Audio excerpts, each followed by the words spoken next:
In this video, I'll show you how you can compress any PDF file without losing quality. So my PDF file here is 9.44 megabytes. Yours might be larger than mine, it might also be smaller, but I'm going to show you how you can convert any PDF file for free. So what you need to do is first open up a web browser. So I'm going to open up Google Chrome and we want to go ahead and type in small PDF.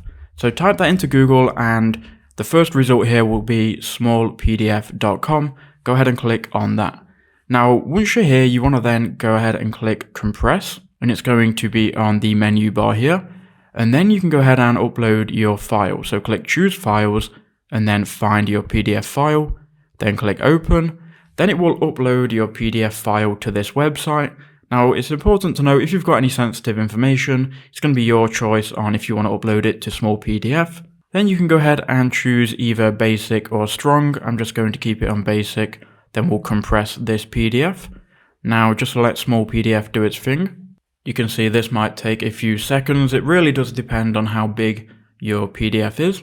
But you can see now we've got the file size down to 5 megabytes, which is going to be 49% smaller. So now if we go ahead and click download again, it will then download the compressed version, which you can go ahead and open and obviously use this compressed version. Just to double check here, we can hover over it and you can see it is 4.79 megabytes.